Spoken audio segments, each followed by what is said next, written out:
শোনো, আমি খুব মন দিয়ে বলছি, ধীরে বলছি, কারণ এই কথাটা তোমার জীবনের সাথে জড়িত।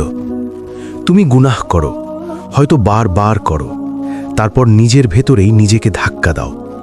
বুকের ভেতরটা ভার হয়ে যায়, মনটা অস্থির হয়ে ওঠে, নামাজে দাঁড়াতে ইচ্ছে করে, আবার ভয়ও লাগে। চোখের কোণে পানি আসে, কিন্তু মুখে কিছু বলতে পারো না। এই যে কষ্টটা, এই যে অনুশোচনা, এটা কি তোমার শাস্তি? না, এই কষ্টটা তোমার প্রমাণ।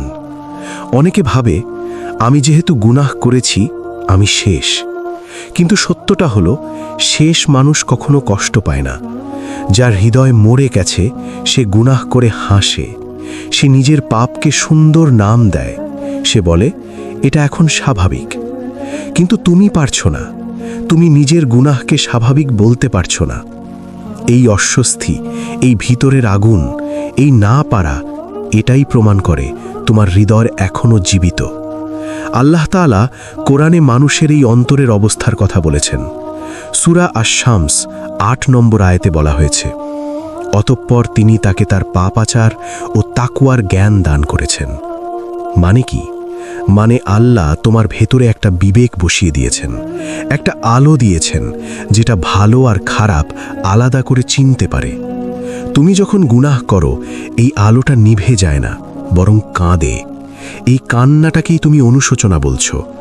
শয়তান তোমাকে একটা ভয়ঙ্কর কথা শোনায়।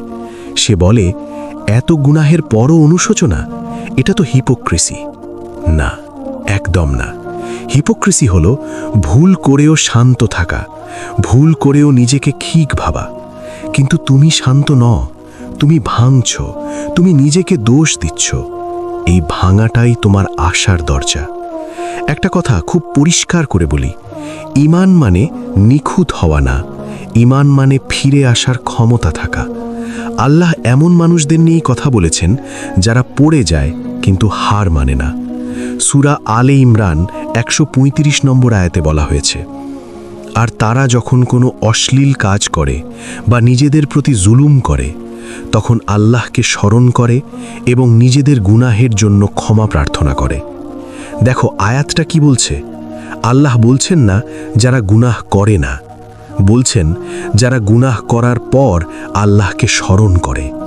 এই স্মরণ, এই অনুশোচনা, এই ভিতরের অস্বস্তি, এটাই ঈমানের নড়াচড়া। তুমি যদি একদম হারিয়ে যেতে, তাহলে তওবার কথা মাথায় আসতো না, আল্লাহর কথা মনে পড়তো না, এই ভিডিওটাও তুমি শুনতে না। এটা কোনো কাকতল নয়, এটা ডাক। আল্লাহ তোমাকে এখনো ছেড়ে দেননি বলেই তুমি নিজেকে ছেড়ে দিতে পারছো না। শুনো, খুব মন দিয়ে শোনো, এই অনুশোচনাকে ঘৃণা করো না। এটা তোমার শত্রু না, এটা তোমার শেষ আশ্রয়। এই অনুভূতিটা যদি একদিন হারিয়ে যায়, সেদিন ভয় পেও, কারণ তখন গুনাহ আর কষ্ট দেবে না। আর যেদিন গুনাহ কষ্ট দেয় না, সেদিন হৃদয় অন্ধ হয়ে যায়। আজ তুমি কষ্ট পাচ্ছ, মানে আল্লাহর সাথে সম্পর্ক এখনো ছেড়ে যায়নি। শুনো, এই জায়গাটায় এসে অনেক মানুষ গুলিয়ে ফেলে। তুমি গুনাহ করার পর কষ্ট পাও, মন ভার হয়ে যায়, নিজেকে ছোট মনে হয়। আর ঠিক তখনই মাথার ভেতর একটা কণ্ঠস্বর কথা বলে। সে বলে, এতবার করেছ, আর না, তোমার তওবা আর কবুল হবে না। তুমি তো আগেও প্রতিজ্ঞা করেছিলে, ভেঙেছ। এখন প্রশ্ন হলো, এই কথাগুলো কার? অনেকে ভাবে এই কষ্টটা বুঝি আল্লাহ আমাকে ঘৃণা করছেন বলে। না, একদম না। আল্লাহ কখনো তার বান্দাকে কষ্ট দিয়ে দূরে ঠেলে দেন না। আল্লাহ ডাক দেন ভেঙে। শয়তান কি করে জানো? সে প্রথমে গুনাহকে সহজ করে, আর গুনাহ হয়ে গেলে আল্লাহকে কঠিন করে তোলে। গুনাহ করার আগে সে বলে, একবার করলে কিছু হবে না, আল্লাহ তো ক্ষমাশীল। আর গুনাহ হয়ে গেলে সে বলে, এবার আর ক্ষমা নেই, এত বড় পাপ, তওবা করে লাভ কি? দেখো, একই শয়তান, কিন্তু দুই রকম কথা। এই জন্যে আল্লাহ আমাদের সতর্ক করেছেন। সূরা ফাতির ৫ নম্বর আয়াতে বলা হয়েছে, নিশ্চয়ই শয়তান তোমাদের শত্রু, সুতরাং তাকে শত্রু হিসেবেই গ্রহণ করো।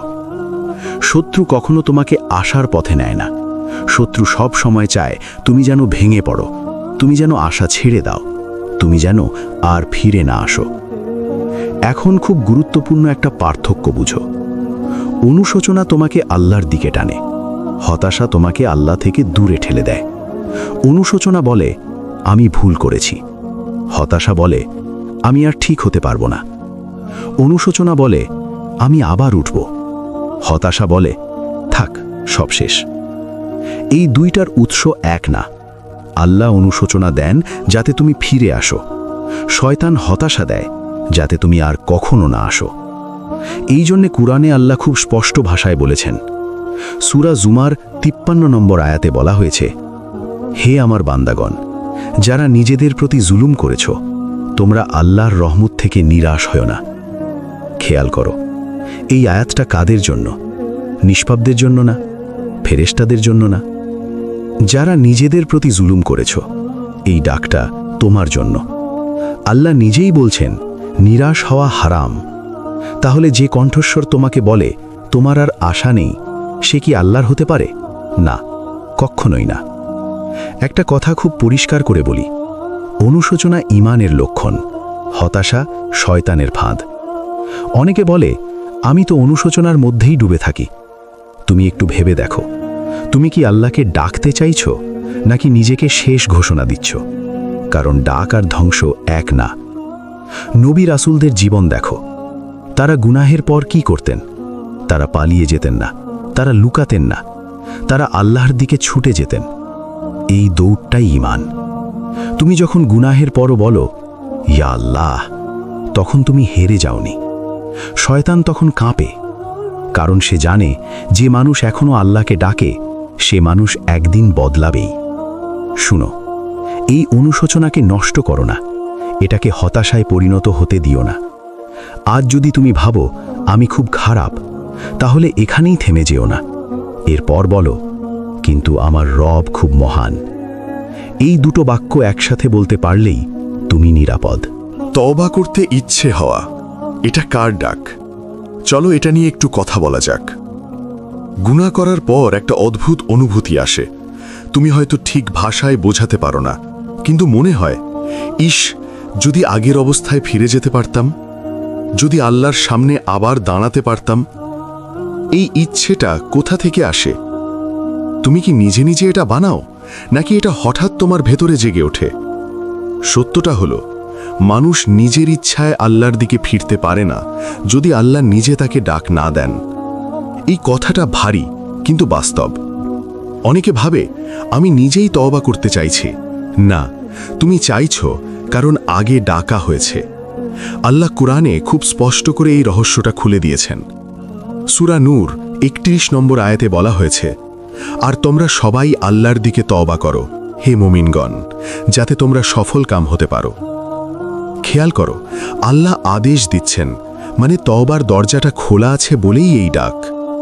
যার জন্য দরজা বন্ধ, তাকে তো ডাকই দেওয়া হয় না। তুমি যখন তওবার কথা ভাবো, সেই মুহূর্তে তুমি দরজার বাইরে দাঁড়িয়ে আছো। এখন একটা ভ্রান্ত ধারণা ভাঙি। অনেকে বলে আমি আগে ঠিক হব তারপর তওবা করব। এটা শয়তানের সবচেয়ে সুন্দর মিথ্যা। কারণ তওবা কোনো পুরস্কার না, তওবা হলো চিকিৎসা। তুমি অসুস্থ হলে কি করো? সুস্থ হয়ে ডাক্তারের কাছে যাও, নাকি অসুস্থ অবস্থাতেই যাও? গুনাহ হলো রোগ, তওবা হলো ঔষধ। তুমি যদি বলো আমি গুনাহ ছাড়ার পর তওবা করব, তাহলে তুমি বলছো আমি সুস্থ হওয়ার পর ঔষধ খাব।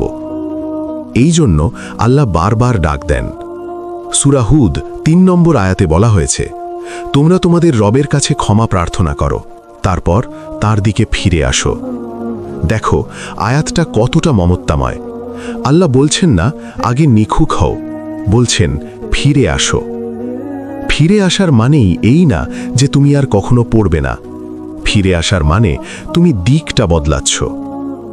একটা মানুষ পড়ে যেতে পারে, কিন্তু সে যদি মুখটা আল্লাহর দিকে রাখে, তাহলে সে পথেই আছে। আরেকটা মানুষ বাহ্যিকভাবে ভালো, কিন্তু আল্লাহর দিকে মুখই নেই, সে পথেই নেই। এটাই পার্থক্য। তুমি হয়তো বলো আমি তো আগেও তওবা করেছি, আবার ভেঙেছি। শোনো, খুব ধীরে বলছি, ভাঙা তওবা মানে ভাঙা ঈমান না। ভাঙা তওবা মানে যুদ্ধ চলছে, আর যুদ্ধ মানেই জয় পরাজয় দুটোই থাকবে। আল্লাহ কাকে পছন্দ করেন জানো? যে কখনো পড়ে না তাকে না, যে পড়ে ওঠে তাকে। এই জন্য আল্লাহ বলেন, সূরা বাকারার 222 নম্বর আয়াতে বলা হয়েছে, নিশ্চয়ই আল্লাহ তওবাকারীদের ভালোবাসেন। খেয়াল করো, নিষ্পাপদের না, তওবাকারীদের। তওবাকারী কে? যে পড়ে, আবার দাঁড়ায়, আবার ফিরে আসে। তুমি যতবার ফিরে আসছো ততবার প্রমাণ দিচ্ছ তুমি হাল ছাড়নি। এই ইচ্ছেটা, এই ফিরে আসার তাগিদ, এই ভেতরের ডাক, এটা শয়তানের না, এটা আল্লাহর। শয়তান কখনো চাইবে না তুমি তওবার কথা ভাবো। সে চাইবে তুমি ভুলে যাও অথবা নিরাশ হও। তুমি যখন বলো, ইয়া আল্লাহ আমি পারছি না, এই বাক্যটাই দোয়া, এই বাক্যটাই প্রমাণ তুমি এখনো সংযুক্ত। বারবার গুনাহের মধ্যে পড়ে যাচ্ছ, তাহলে কি তোমার ঈমান দুর্বল? শোনো, এই প্রশ্নটাই সবচেয়ে বেশি মানুষকে ভেঙে দেয়। তুমি চেষ্টা করো, একদিন 2 দিন ঠিক থাকো, তারপর আবার পড়ে যাও, আর তখন নিজের ভেতরেই নিজের বিরুদ্ধে রায় দিয়ে দাও, আমার ঈমান দুর্বল, আমি অন্যদের মতো না, আমার দ্বারা হবে না। এই চিন্তাটা খুব বিপজ্জনক, কারণ এটা সত্য না, কিন্তু এটা তোমাকে থামিয়ে দেয়। চলো, খুব বাস্তব একটা কথা বলি। যুদ্ধ মানে কি? যুদ্ধ মানে কি প্রতিটা দিন জয়? না, যুদ্ধ মানে পড়ে যাওয়া, আঘাত পাওয়া, আবার দাঁড়ানো। ঈমানের পথ কোনো সোজা রাস্তা না, এটা যুদ্ধক্ষেত্র। নফস আছে, শয়তান আছে, দুনিয়ার টান আছে।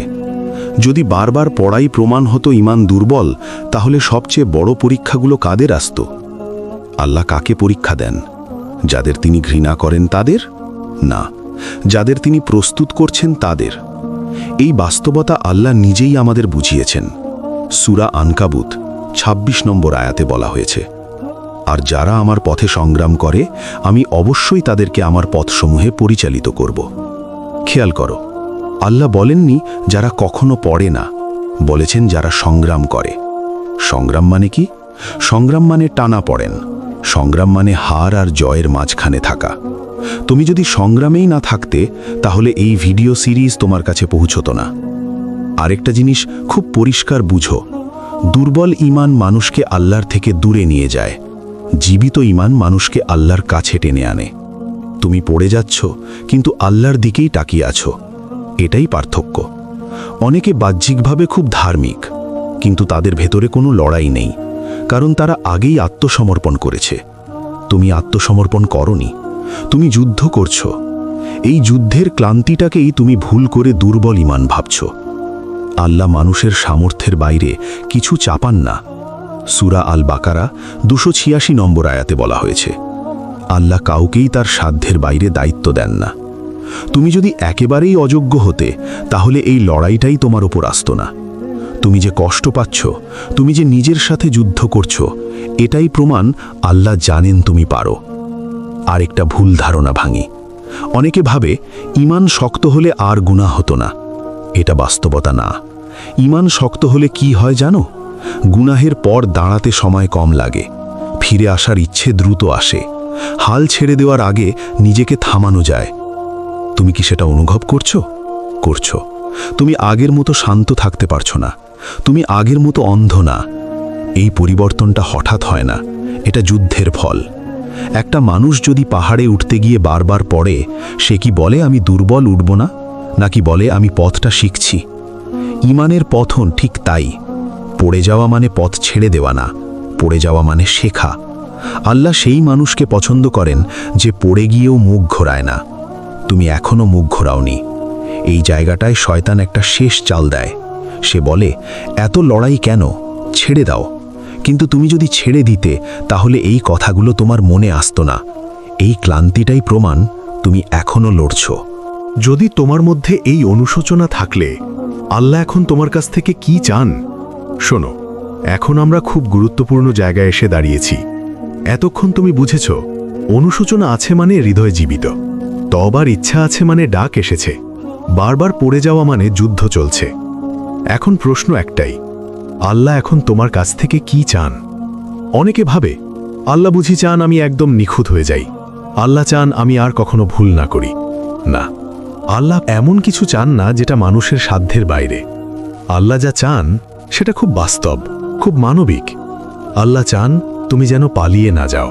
হ্যাঁ, এই একটাই কথা, গুনাহের পর মানুষ দুইভাবে প্রতিক্রিয়া দেখায়।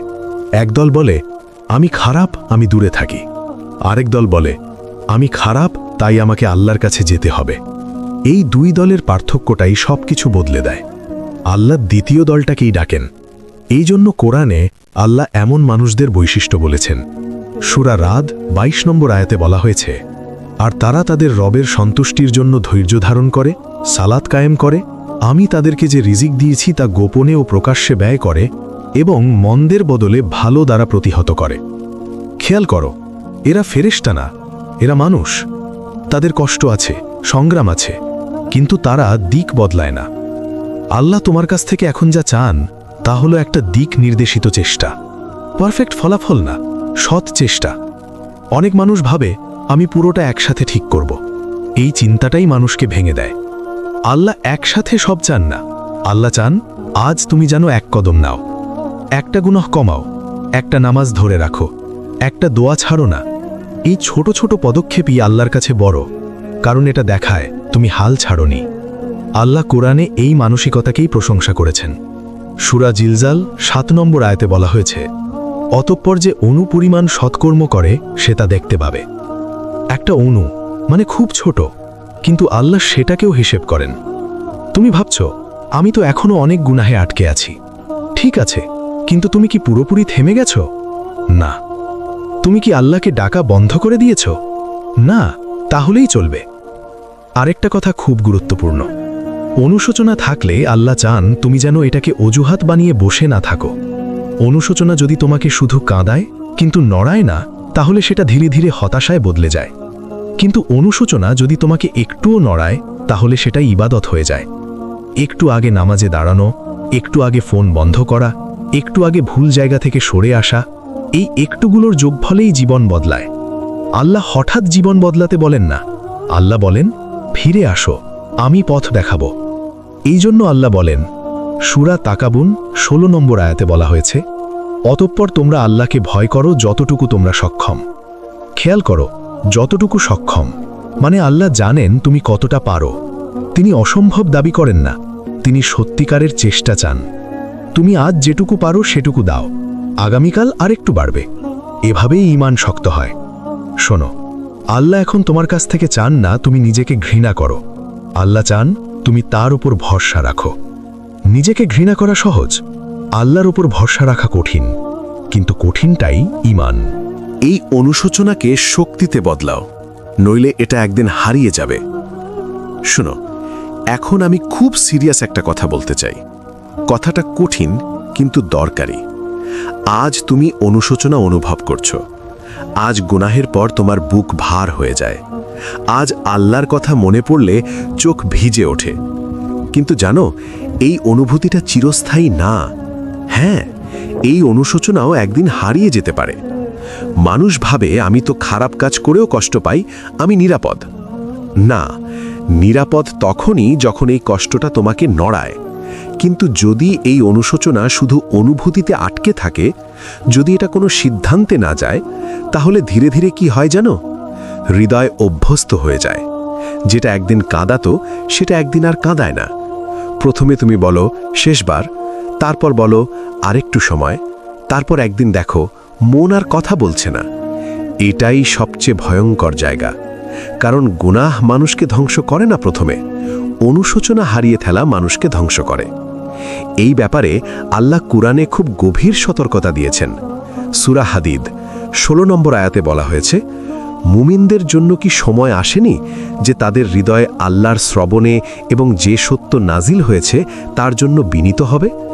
আর তারা যেন তাদের মতো না হয় যাদেরকে আগে কিতাব দেওয়া হয়েছিল, অতঃপর তাদের উপর দীর্ঘ সময় অতিবাহিত হওয়ায় তাদের হৃদয় কঠিন হয়ে গিয়েছিল। এই আয়াতটা কাদের জন্য? মুমিনদের জন্য। মানে যারা একসময় অনুভব করত কিন্তু সময় নষ্ট করেছিল। দীর্ঘ সময় কোনো সিদ্ধান্ত না নেওয়া, কোনো পরিবর্তন না আনা। ফলাফল কি? হৃদয় শক্ত। শক্ত হৃদয় মানে গুনাহ করেও অস্বস্তি নেই, নামাজ ছাড়লেও ব্যথা নেই, দোয়া না করলেও খালি লাগে না। এই জায়গায় কেউ হঠাৎ যায় না, এই জায়গায় ধীরে ধীরে যাওয়া হয়। আজ অনুশোচনা হলো কিন্তু সিদ্ধান্ত হলো না, কাল আবার হলো, আবারও সিদ্ধান্ত হলো না। এভাবেই অনুভূতি নিস্তেজ হয়। এই জন্য আমি বলছি, অনুশোচনাকে কাজে লাগাও। অনুশোচনা নিজে নিজে ইবাদত না, অনুশোচনা যোগ সিদ্ধান্ত সমান ইবাদত। এখন প্রশ্ন, কি সিদ্ধান্ত? আমি বড় বড় কথা বলবো না, আমি খুব বাস্তব কথা বলবো। বা একটা মাত্র গুনাহ বেছে নাও যেটা তুমি জানো তোমাকে সবচেয়ে বেশি টানে। সব ছেড়ে দেওয়ার চাপ নিও না, একটার সাথে যুদ্ধ শুরু করো। বা একটা মাত্র ইবাদত আঁকড়ে ধরো, হোক সেটা এক ওয়াক্ত নামাজ, হোক সেটা ঘুমের আগে 30 সেকেন্ড দোয়া। অনুশোচনার মুহূর্তে দেরি করো না, যখন মন নরম তখনই সিজদায় যাও, কারণ এই নরম মুহূর্তগুলো বারবার আসে না। আরেকটা খুব গুরুত্বপূর্ণ কথা শোনো, অনেক মানুষ ভাবে আমি যখন পুরোপুরি শক্ত হব তখন বদলাবো। না, শক্তি আসে পথে চলতে চলতে। তুমি যদি অপেক্ষা করো, অনুশোচনা একদিন ক্লান্ত হয়ে যাবে, আর যেদিন ক্লান্ত হয়ে যাবে সেদিন শয়তান আর কষ্ট দেবে না। সে বলবে, চলো স্বাভাবিক। আর স্বাভাবিক গুনাহ এইটাই সবচেয়ে ভয়ঙ্কর। শুনো, আজ তুমি যে ব্যথাটা অনুভব করছো, এই ব্যথাটা একটা উপহার, কারণ এই ব্যথা তোমাকে জাগিয়ে রাখছে। এই ব্যথাকে শক্তিতে বদলাও, নইলে একদিন এটা হারিয়ে যাবে। আর তখন তুমি আর জিজ্ঞেস করবে না আমি কেন এমন, তখন তুমি শুধু চলতে থাকবে। আমি ভয় দেখাতে চাই না, আমি জাগাতে চাই, কারণ এখনো সময় আছে, এখনো অনুভূতি আছে, এখনো ডাক শোনা যাচ্ছে। গুনাহের পর অনুশোচনা, এটাই কি ঈমান বাঁচিয়ে রাখার শেষ আলো? শুনো, আজ আমরা এক দীর্ঘ যাত্রা শেষ করতে যাচ্ছি। এই যাত্রা শুরু হয়েছিল তোমার ভেতরের সেই কষ্ট দিয়ে, যখন গুনাহের পর বুক ভার হয়ে যেত, যখন চোখ ভিজত, যখন মনে হতো আমি আর ঠিক হতে পারবো না। এই অনুভূতি যে শুধুই ব্যথা না, এটা আল্লাহর ডাক, এটা তোমার ঈমানের শেষ আলো, এবং এই আলোই তোমাকে এখনো জীবিত রাখছে। শুরুতে আমরা বলেছিলাম অনুশোচনা মানে হৃদয় জীবিত। তারপর আমরা বুঝেছি এই অনুশোচনার উৎস আল্লাহ না শয়তান। শয়তান চাইবে তুমি হাল ছাড়ো, আল্লাহ চাইবেন তুমি ফিরে এসো। এবার আমরা সবচেয়ে গুরুত্বপূর্ণ প্রশ্নে আসি, গুনাহের পর বারবার পড়লে কি ঈমান দুর্বল হয়? না, একদম না। বারবার পড়া মানে যুদ্ধ। প্রতিবার পড়ার পর তুমি যে আবার দাঁড়াও, সেটাই ঈমানের শক্তি। আল্লাহ কুরআনে বলেছেন, সূরা বাকারা 222 নম্বর আয়াতে বলা হয়েছে, নিশ্চয়ই আল্লাহ তওবাকারীদের ভালোবাসেন। দেখো, এই আয়াতটা কত গভীর। তওবা মানে শুধু প্রথমবার, শেষবারের জন্য না। তওবা মানে প্রতিটি ফিরে আসা মুহূর্ত, প্রতিটি ফিরে আসার চেষ্টা আল্লাহর কাছে প্রিয়। এই সিরিজের শেষেই একটি সত্য বোঝা গুরুত্বপূর্ণ, অনুশোচনা একমাত্র যথেষ্ট নয়। অনুশোচনা যদি শুধু অনুভূতিতে থাকে, কোনো কাজ না হয়, তাহলে সেটা একদিন নিঃশব্দ হয়ে যাবে। তুমি কি চাও সেটা নিঃশব্দ হয়ে যাক? তুমি কি চাও আল্লাহর শেষ ডাক শুনেও প্রতিক্রিয়া না দেখাও? না, তুমি চাও না। এজন্য এই আলোকে কাজে লাগাতে হবে। অনুশোচনাকে শক্তিতে, কাজে, সিদ্ধান্তে রূপান্তর করতে হবে। প্রথম পদক্ষেপ, কোনো এক গুনাহ বেছে নাও যেটা তোমার জন্য সবচেয়ে বড় সমস্যা। আজই সিদ্ধান্ত নাও, তার সঙ্গে যুদ্ধ শুরু করো। দ্বিতীয় পদক্ষেপ, ছোট ইবাদত আঁকড়ে ধরো। হয়তো সেটা শুধু এক ওয়াক্ত নামাজ, হয়তো ঘুমের আগে 30 সেকেন্ড দোয়া।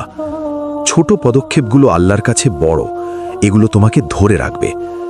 তৃতীয় পদক্ষেপ, প্রতিদিন মনে করো তুমি এখনো ডাক শুনছ, তুমি এখনো ফিরে আসতে পারছো। এই ডাকই সবচেয়ে বড় সম্পদ। শুনো, এই আলো হারালে হৃদয় শক্ত হয়ে যায়।